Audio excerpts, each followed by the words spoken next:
from there, it's like I realized like time is sensitive, right? And make the best of every second that you have. Work hard, dream big, enjoy every moment of it. Hello, everyone, and welcome to the Farah Ali Show, where we dive deep into the minds of accomplished entrepreneurs. I'm your host, Farah Ali, and be ready to gain valuable insights as we take you on a journey of inspiration and wisdom. Today, our guest is Shamsa Jafri, who has been breaking glass ceilings throughout her career. She has been at the C-suite level at several companies, delivers keynote speeches across the globe, and was the first Pakistani to win the prestigious Ad Age 40 Under 40 from Forbes, and most importantly, a mother of 3 daughters. Enjoy the show. Hey Shamsa, welcome to the Farah Ali Show. Thank you, Farah, for having me. Yes, how are you? I am doing fantastic. Good, How about good. yourself? I'm doing good, thank you. Good. So wow, like valedictorian, Forbes 40 Under 40 award, your C-suite level, you do keynote speaking across the globe. Like, I am completely impressed. We have so much to go through today.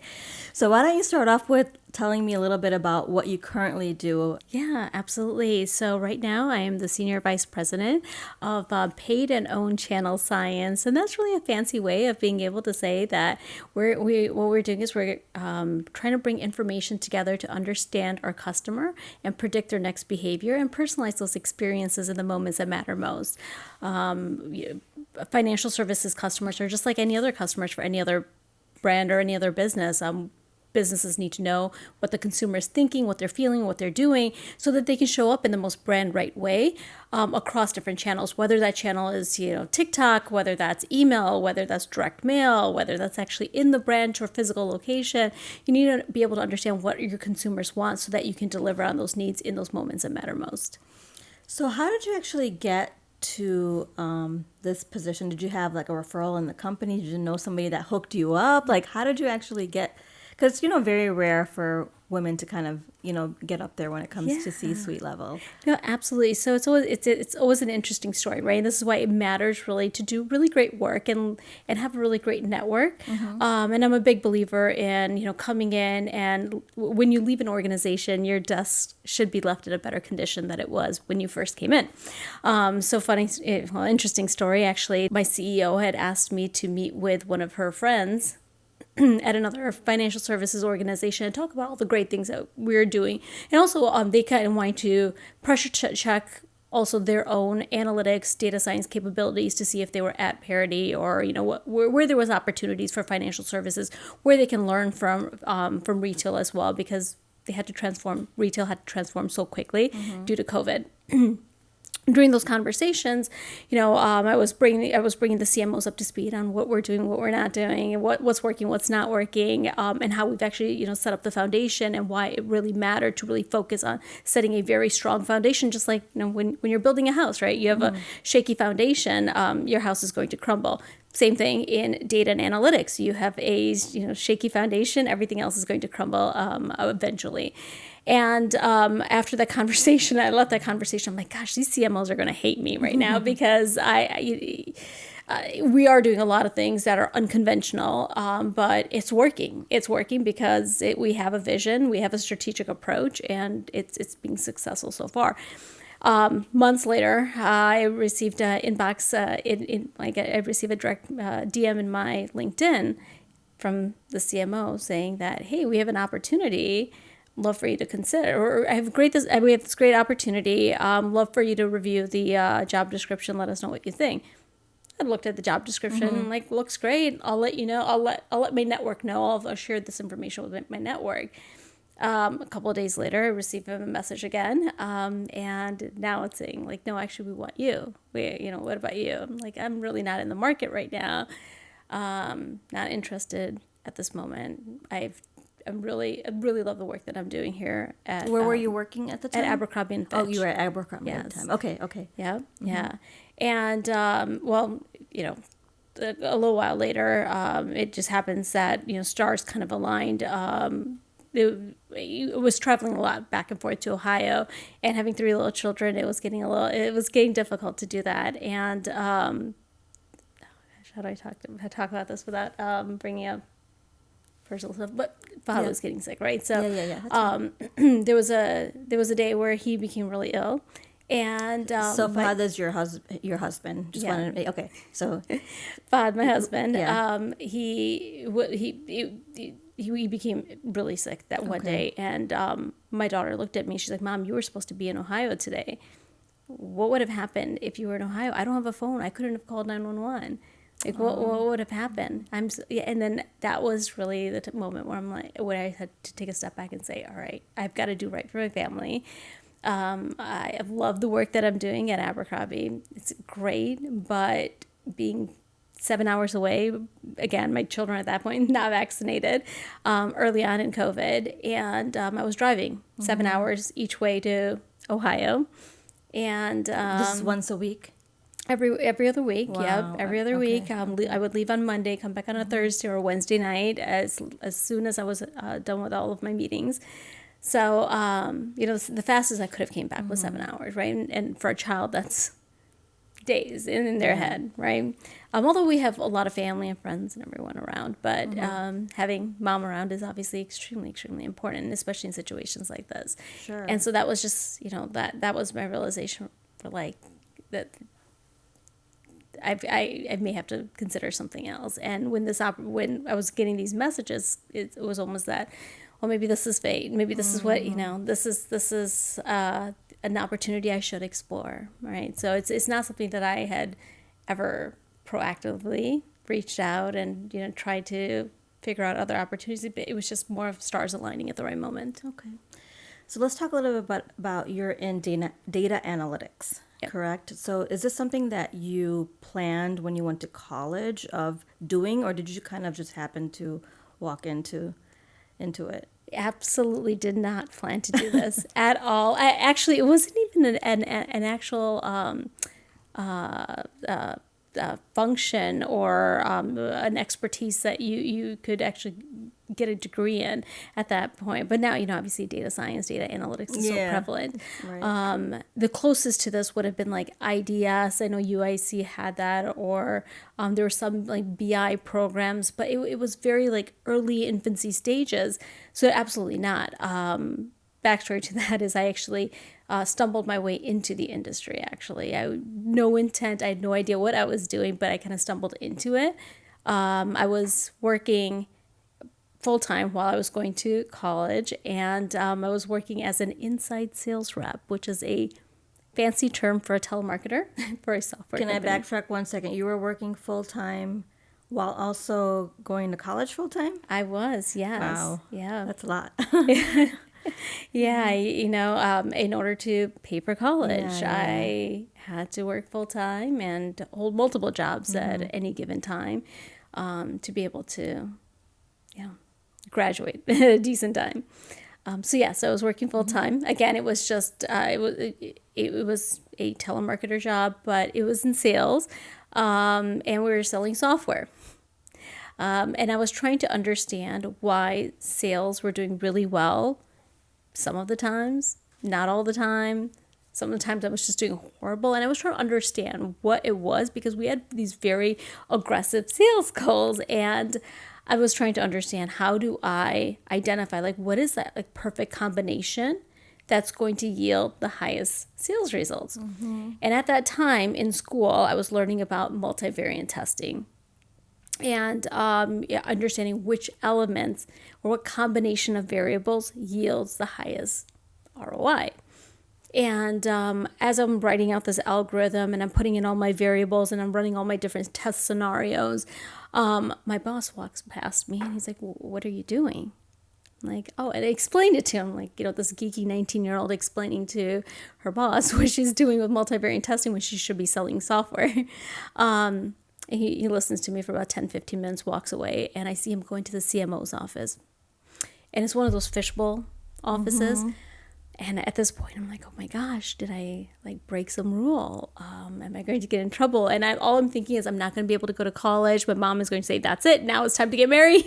I am like, I cannot lose this job. This is what's paying for college. And I see the two of them talking for a while. They're looking at me. They're talking. They're looking at me.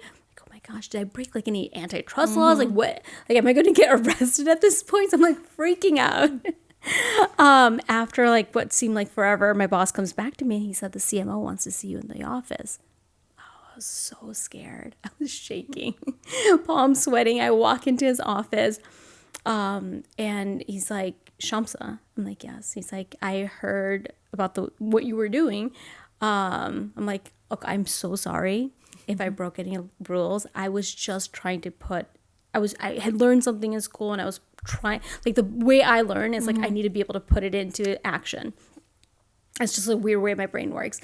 And he's like, okay, great. I totally understand. How would you like to do this for the entire company? Oh, wow. I was like, wow. So I'm not fired. Yeah. And I was like, absolutely. He's like, oh, and it comes with a $2 raise. I'm like, oh, sign me up. Let's do this. Where do I sign? Let's do this. And honestly, that was my first like stepping stone into data and analytics. And I never in a million years would have thought that is something that I would have done, because I was going to school for business administration with a major in operations management. But it was something that I was just so passionate about, right? Like, and I was good at it, clearly. So we were able to optimize sales, and so that's how I. So that's how I got. That's how you got in, okay. Yeah. And then I think we had talked earlier, and you had mentioned that after that you've worked for several big companies. What were some of those? Yeah, absolutely. So after graduating, I've worked for companies like United Airlines, when UnitedAirlines.com was just launching. So I'm dating myself right now. So this is when the internet was just becoming a thing. Yeah. And you start working at United Airlines. Their big focus was, hey, we want to start selling tickets online. We don't know how we're going to do it. We're not going to give you budget, but we have to change human behaviors, like our customer behaviors. Instead of them calling up the 800 line, reservations is expensive, we need to shift them to the website. But there was no advertising money behind it, nothing. And at that time, there were no tools or technologies either, right, that we have today. And so it was really like pulling down, I'm going to get really geeky, log level files to understand customer behaviors, all the different touch points that a consumer is having on your website, pulling all that information down, structuring it in a way that it makes sense, and being able to then personalize experiences based off of that. And so United Airlines, I worked at United Airlines for a while, Orbitz.com. In the agency world, I've worked across multitude of brands, from Dove, Suave, Porsche, Panera, Crocs, Cetaphil. I mean, you name it, I've probably worked on the brand. I think I counted, I worked on about 73 different brands across, 15 or 16 industries. Wow. So across a variety of different industries. And then back on the brand side, I worked on Hyundai, Kia, Genesis, Abercrombie and Fitch, and Wells Fargo. Wow, that is just phenomenal. That's crazy awesome. Talk to me about this 40 under 40, because I actually didn't even know about this at all until just we spoke the other day. Yeah. So this is Ad Age's 40 under 40, so now Forbes. So Ad Age is a very prominent advertising association, or it's very well known in the advertising and marketing world. And so they identify individuals in the creative space. Who have exceeded, or who have done something earth-shattering, that are trailblazers in the industry. And what was really interesting is when I was selected for that, I had no idea I was even nominated. And then when I was selected for it, or when I actually received the award, completely shocked, because I'm not on the creative side. I'm not a creative director. I'm, in data and analytics. Yeah. I'm like the nerdy best friend. Yeah. But it was really amazing, because for an industry, it was like a big shift, because not only was I the first Pakistani American to ever receive that award, right? But also someone from a data and analytics background also receiving that award was, Novella as well at that point, because it was reserved for creative. But that goes back to saying, like, you can't be logical, you can be very mathematical, but be very creative with that as well. It's like, what do you do with that information? What do you do with that knowledge? How do you use that to drive creativity and develop ads and reach the right consumers in the right channels? So Wow, that's great. So I want to go back to how, like, your upbringing. Like, how did you come? Like, where does all success come from? Like, what motivated you, or what drove you? yeah, that's a really good question. I feel like throughout my life, I've been so blessed to be surrounded by amazing people, and it really goes back to family first, right? So, who are the individuals who influenced me at the core, and who helped set my foundation? My mother, my father, and my uncles, my mamus, right? In Urdu, Yeah. a mamu is your mom's brother. Yeah.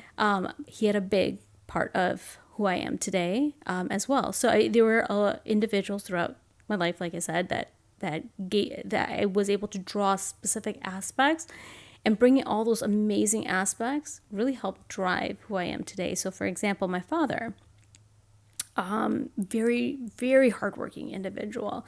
If there was a picture in the dictionary of someone who's hardworking in it, you will see my dad's picture.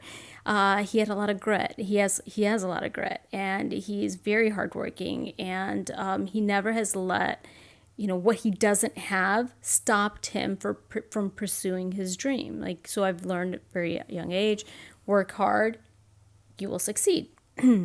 My mother has always been the person that brings everyone together, right? She's like the glue that holds everyone together. I always tell my kids, I'm like, your Nano's love language, Nano is grandma. Her love language is feeding people and just bringing people together. And she finds so much joy in that. And I think a lot of who I am today is like bringing people together, whether it's at work or at home. I get a lot of that from her.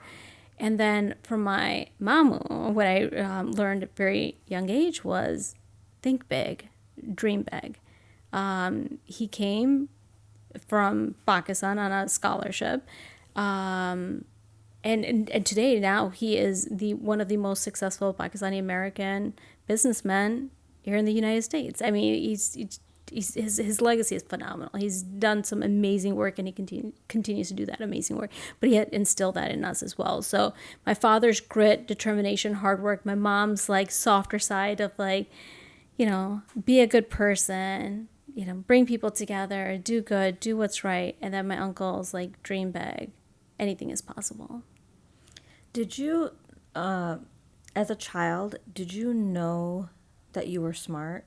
And I'm asking this question because I had, there's something that I went through when I was a child, but I kind of wanted to see where you were at. Did you like always know you were smart, or did you just kind of tap into it later? It's so funny because intelligence is so multifaceted. It's not just one thing. Or when you think, oh, that person's smart, you think that person has a high IQ, or the person gets straight A's.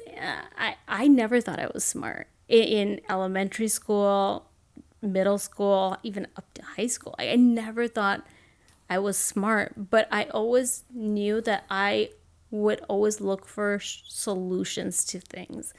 Like we were, I think, 7, 8 years old, and my brothers and sisters were like, yeah, we'd love to have a pool. Like, yeah, we should, but we don't. So what are we going to do about it? We can't cry about it. But there were like, bricks laying around from like an old construction site that, someone had forgotten a couple of blocks away. We asked the neighbor, hey, you have a wheelbarrow. Can we borrow your wheelbarrow? Okay, cool. Take the wheelbarrow. We go and get all that brick, put it on our patio in the backyard. We have a slip and slide. We stack up all the bricks. We take the liner of the slip and slide, put it in, fill it up with water. Boom. We have a pool. It's a janky pool. Yeah. But the point is you have a pool, right? So so when we think about intelligence and go back to being multifaceted, right? It's not just like getting straight A's or whatnot.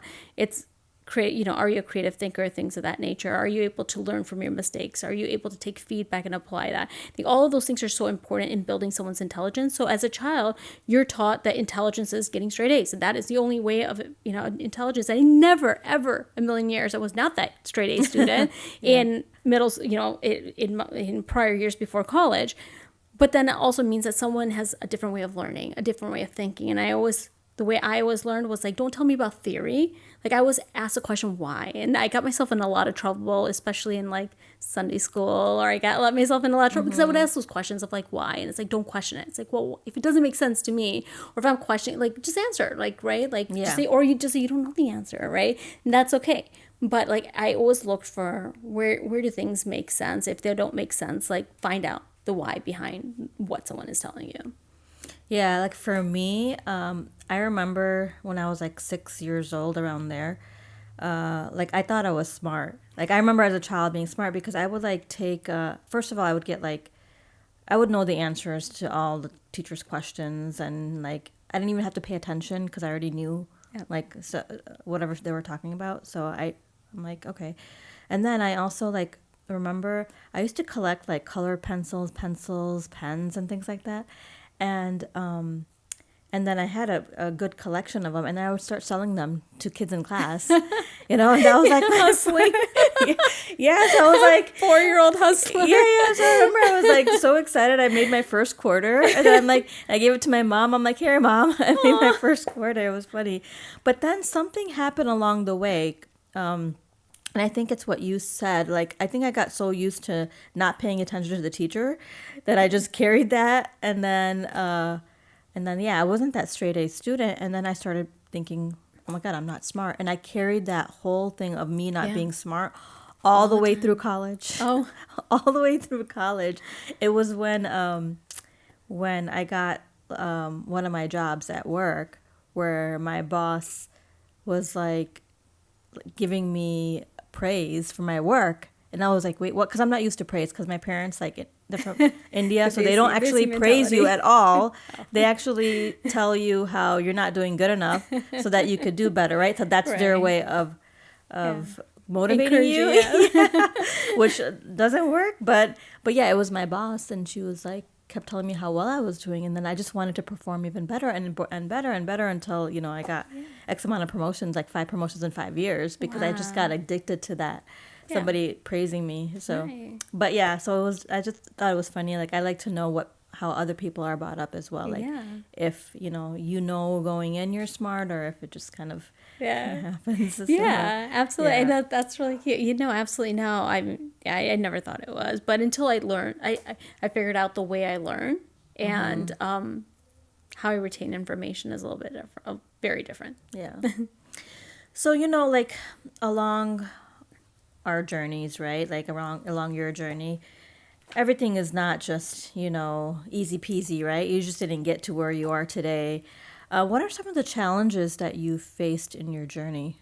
Wow, yes, you're right. It's never linear. Yes. It always takes this curvy route. And for me, it's always been, so for some weird way, every single touch point across this journey has led me to something even bigger and better. Even when the situation may not seem that way on the surface, it has led me to the success I have today. So, for example, when I was at,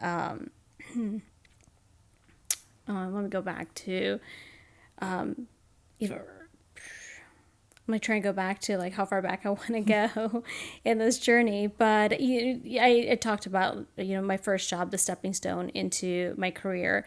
After graduating, what was interesting is that I didn't know what I was going to do after that.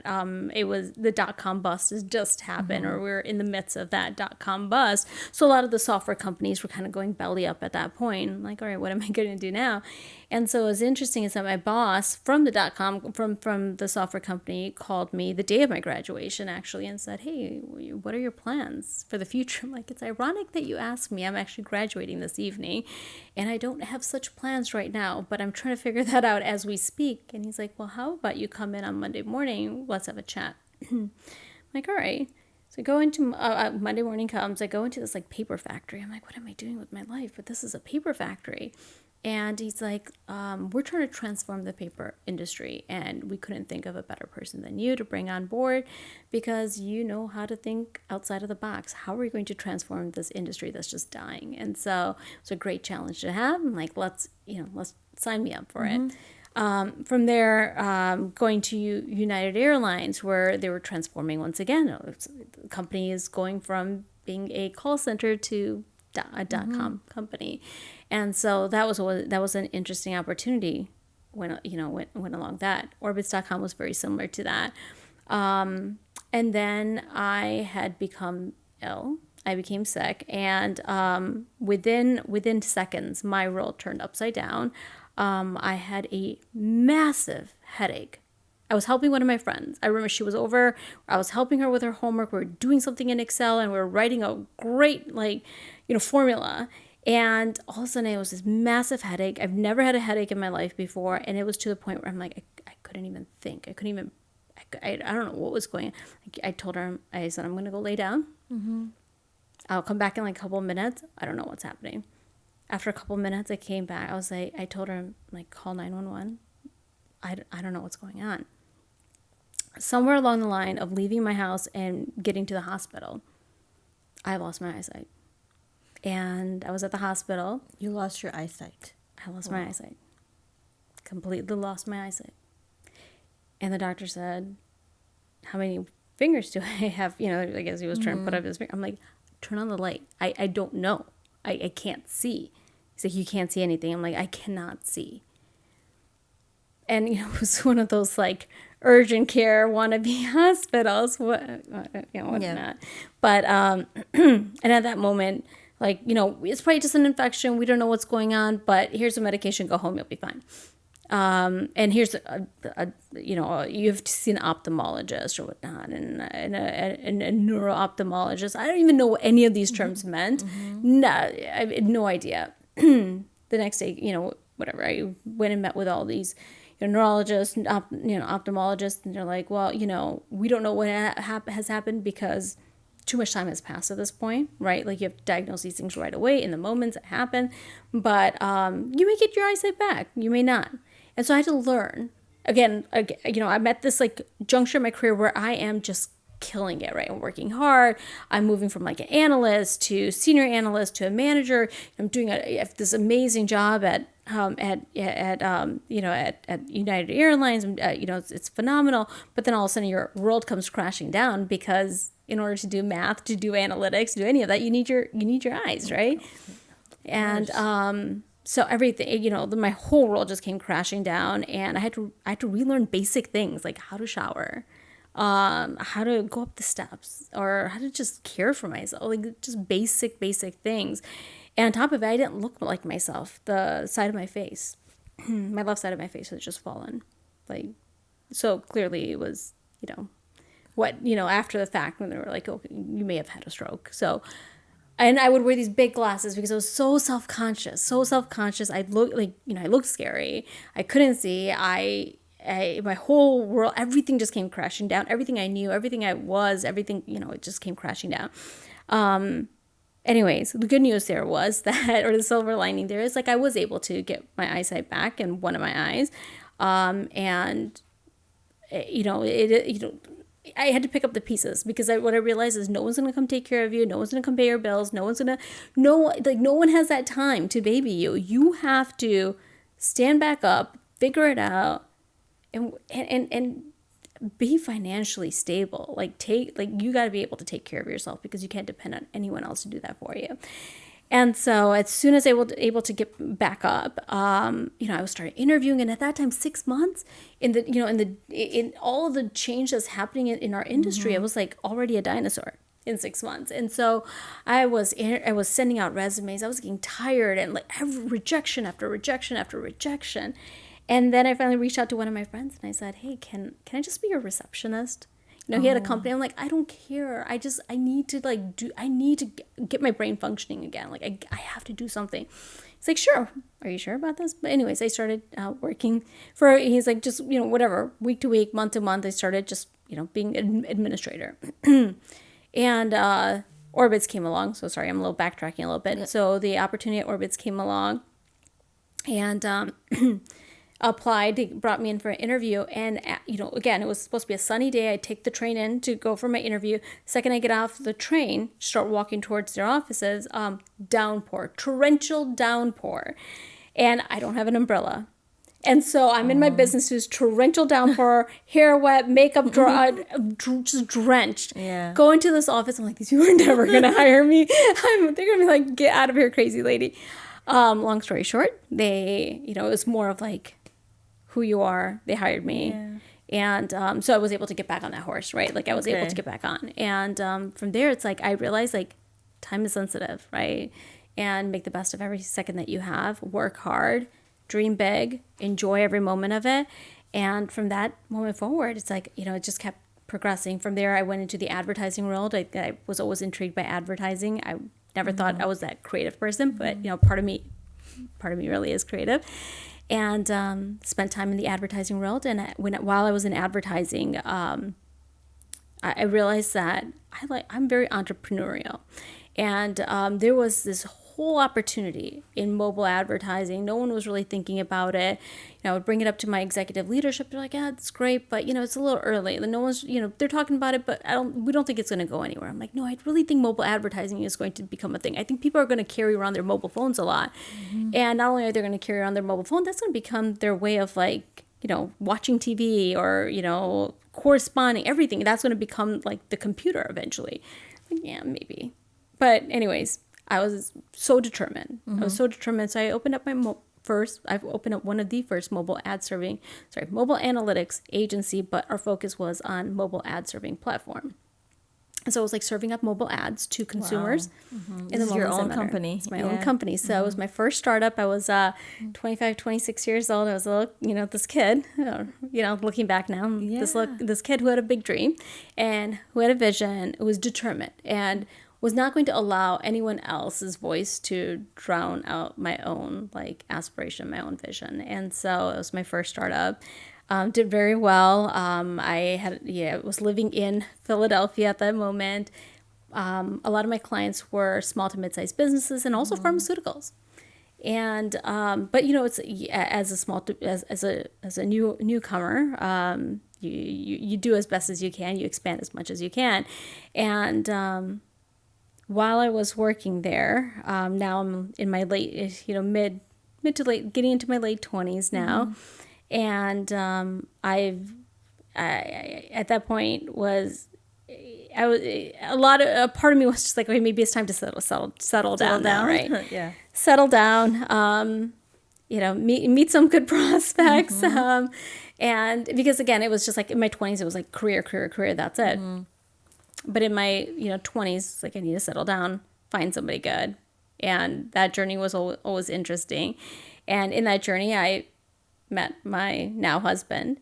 And while we were talking, he had become very ill at that point. He was 29 years old, became very ill. And although to the point where he and his best friends, we all came together and said we have to figure something out, right? Like we have to get him the treatment that he needs. So you were already married to him at the time when you found out he was... No, this is before he was... Yeah, so this is before. This is before we were... Yeah, this is before we were married. Okay. A year into... Well, I would say a few months really, actually, into us talking to one another, he became very ill, where the doctors had said, hey, you've got maybe 6 months before you become completely, in a paralyzed neck down situation. Wow. And so as best friends and myself, we were just like that we're not going to let this happen. This is just insane. He's 29. He's got the entire world ahead of him. And so there was no treatment that was FDA approved, but there was a study that a physician was doing at Northwestern, and it was a stem cell transplant. But in order to get into that program, you had a 50-50 chance of actually getting the actual treatment versus the placebo. It's a study. Like, well, that's not going to be good enough because we don't have time. Time's not on our side. We don't have time to be just testing things out right now. And so they're like, all right, the other option is pay up front for the entire treatment. Like, well, okay, how much is it? Oh, when we saw the bill, we're like, okay, well, we can't do this. And so at that point, we started a grassroots effort where we started up a fund to raise money for his treatment. And we were leveraging like social media. That I know people are not really leveraging social media. This is before like GoFundMe's. This is before all of that, right? So we're like, let's use any channel, any avenue that we have, and let's come up with a strategy of how we're gonna do that, because we only had so much time. We had a very limited time where we had to get the funds in before the transplant, and so timing was of the essence. And so we leveraged our network. We leveraged every single channel, whether that was social media, radio, print. We even did in person, right? Like getting the word out there, sharing the story, being transparent on, how much money we needed, where we were in like raising those funds as well. And we were successful in doing so, right? It was self-funded, funded by the community. Everyone came together, family, friends, everyone came together. We did a walk. We did so many things to raise the money. And while we were doing all this, there was an independent agency in Chicago that was looking for someone to lead their analytics division, right? It was a creative agency, and they needed to start up a data and analytics practice. And they had heard about this entrepreneur, this startup company, and the side, the work that was doing on the side as well of trying to raise the money, and how successful it was. And I was called in by the executive team there, to meet with them, and they were blown away by our grassroots effort and how quickly we were able to raise the money. And to be able to show like, hey, you used a multi-channel strategy. You were able to tell your story. You were able to be transparent in your goal and where you were, and gain the confidence and the trust of your donors. And you were actually able to succeed what you were going to do. And they're like, between you having the startup and what you've done here, we'd like you to join forces with us. And so again, it was. That wasn't my intent when I was doing all that, but it's like someone's always looking, watching, listening, always make sure whatever you do, put your heart into it type of a situation.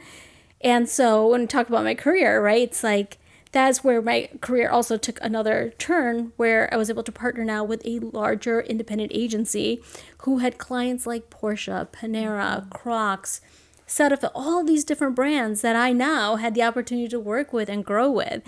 And from there, because of all the work that I did on Porsche, some of the folks I was working with on Porsche were recruited in at Hyundai, because Hyundai was about to launch the Genesis brand. That is their luxury brand.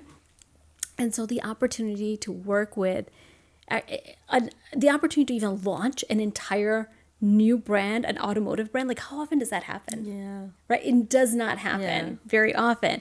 And I was asked by the founder's daughter and that entire leadership team and the C-suite at Hyundai Motor USA to join their team.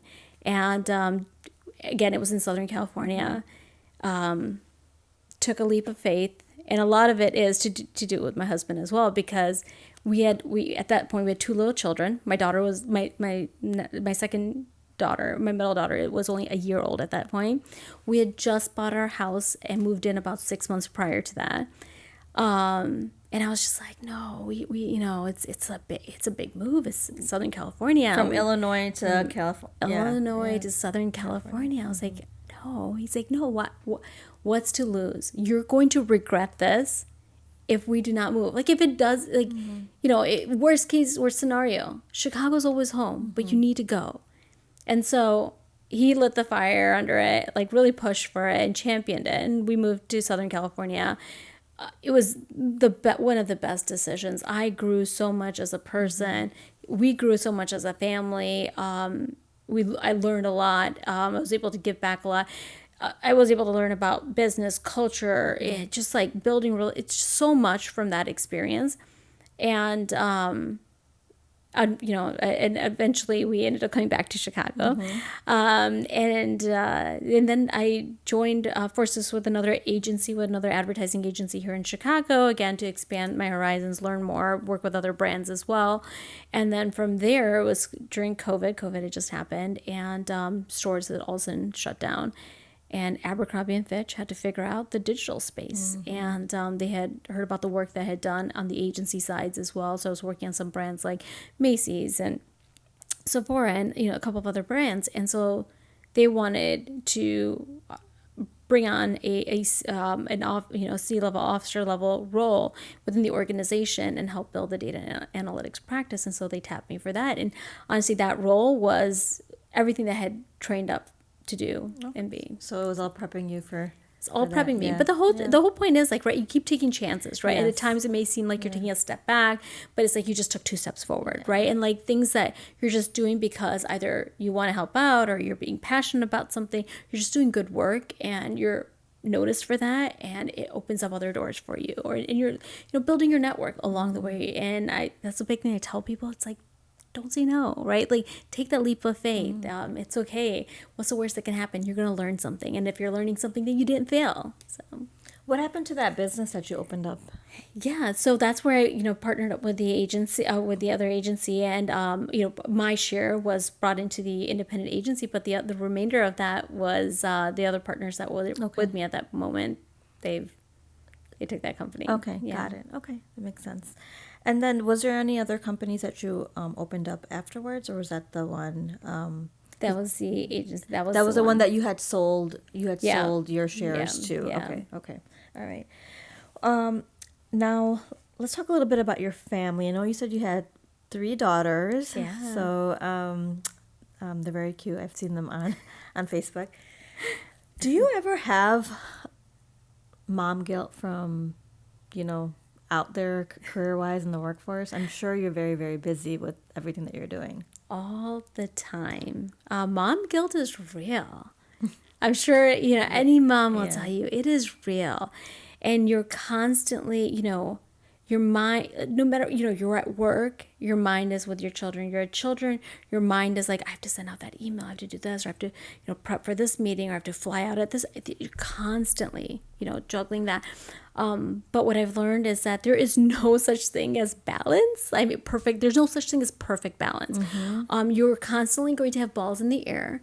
And what I heard this and read this at one point, it really resonated with me, is that you just have to make sure that the ball that drops in that moment is not a glass ball. Know the difference between a rubber ball and a glass ball. Be there in the moments that matter, right? The moments that those key moments, right?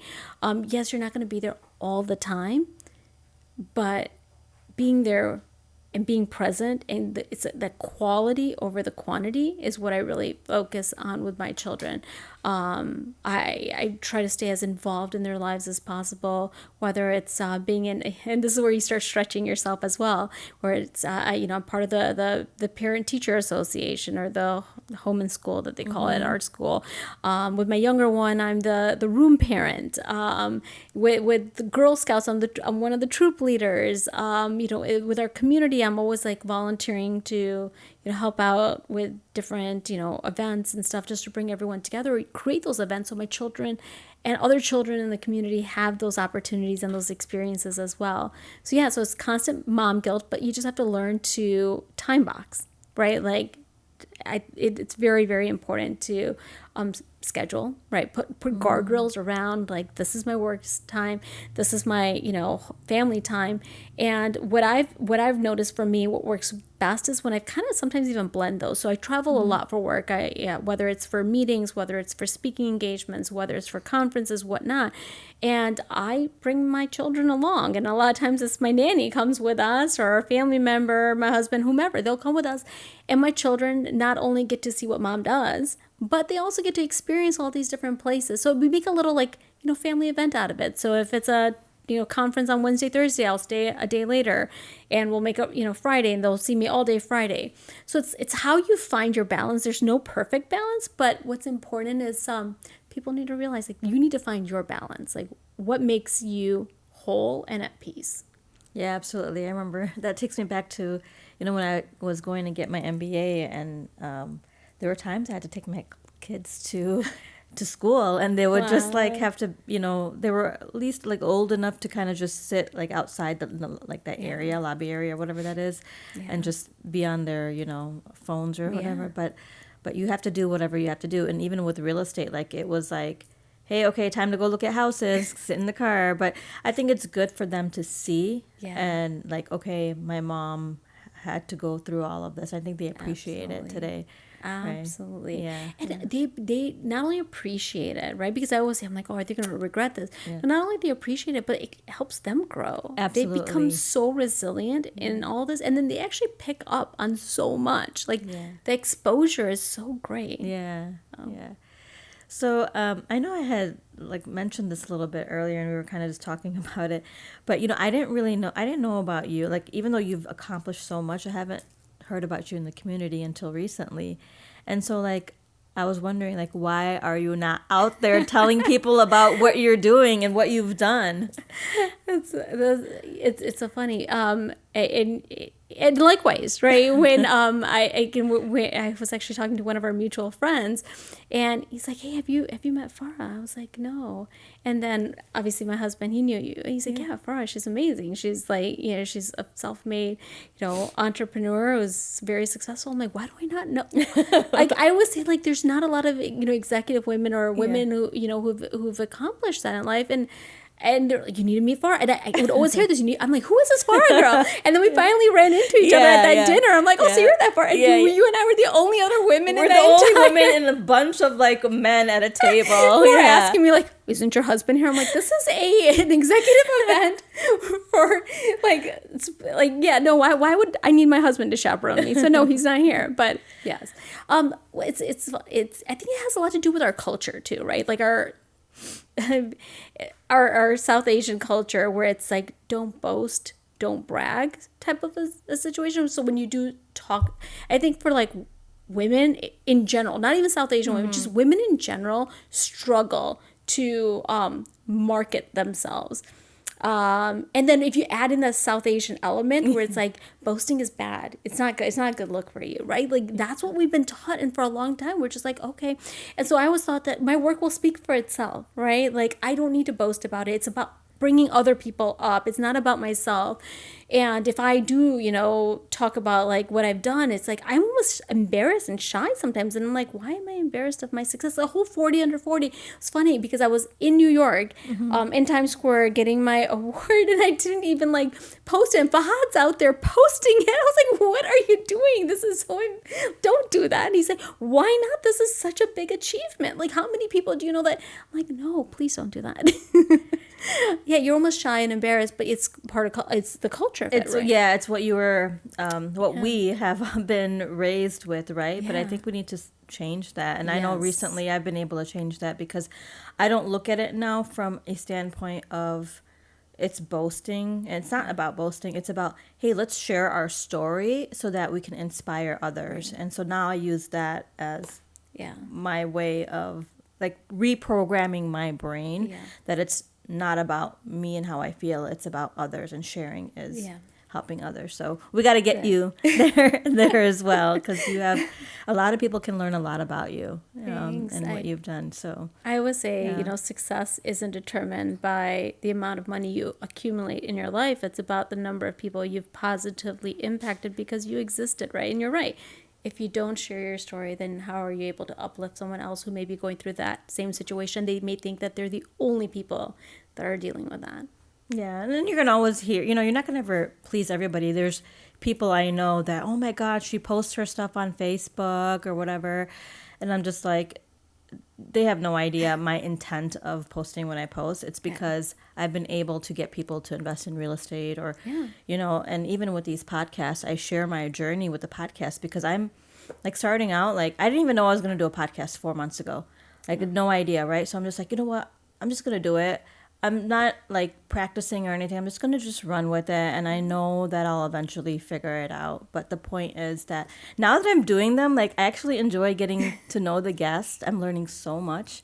So I'm not even focused on like subscribers or anything like that. This is just really fun for me. So I'm learning a lot. It's nice. Fulfilling. Yeah, it is. It is. Yeah. So what's next for Shamsa? What is next for me? I always say this is a part where it's those transformational times, right? So the way I've gone throughout my career, in my early 20s, it was about establishing myself, establish. And then now I think it's more of like what does success look like to me? It's finding peace, right? Like finding peace it's very important for me. Like, what does peace look like for me is what I'm trying to figure out right now. And then, and also giving back. I'm at the point of my career in my life where I want to bring, along the next generation of Shamsa Jafris, right? Like, I want to bring them along, and help them, right? And that's where I am right now in my life. Well, looking forward to see what you have up your sleeve. I think there's some things that we can mutually do together. Absolutely. And, definitely, because that's where at the stage I'm at too. It's how do we give back? So, absolutely. Well, is there anything else that you wanted to share? Any tips that you want to, for all those people that are listening, any tips that you want to share, like how to be the best version of themselves? Yeah. I mean, I would say, like, dream big. A lot of times people, again, this may be a South Asian thing, where it's like, don't dream too big, right? And it's like, well, why not? Your dream is your dream. Make it whatever you want it to be. Because once you dream it, you have your North Star. Find your North Star, whatever that North Star is. Whether the North Star is, hey, I want to get married. I want to have children. I want to, be the best homemaker. Be the best of whatever the heck you are. If you are a garbage man, be the best damn garbage man. If you are stocking the shelves at a grocery store, be the best person who, like, amazing at what you do. Find something that you're good at, or that you're really good at. Just because you want to do something doesn't mean that you're going to be successful in doing that, right? Like, find something you're good at and really just, like, hone in on that superpower, and you're going to be successful. Never chase the money. The money always follows, right? It's never been like, oh, I'm chasing a salary. It was never chase the opportunity, chase the ability to learn something new. And the money is just a byproduct of all of that. And now even with real estate, right? Like, a big part of me, what I want to do is what I've learned throughout my life is that it's important for, especially us Desi women, financial independence is extremely, extremely important. And I want to make sure that my daughters are financially stable, and the next generation is financially stable. And it's important to teach how money works and why it's important to have, like, generational wealth and build that for generations to come. And congrats, you're about to close on your first property, right? I am about to close on that's the so first exciting. property. So exciting. Yeah, thanks for all the inspiration and guidance. It's been a lot of text messages to you too, a lot of late night text messages. So thanks for humoring me and guiding me throughout that process. Absolutely. No, I'm really, really looking forward to being a part of your journey. Thank you. Well, thank you so much for being on. It was amazing. It's my pleasure. And yeah, we're looking forward to seeing what you have Thank coming you. up. Yeah. So Thank you. Thank you. Thank you so much for having me.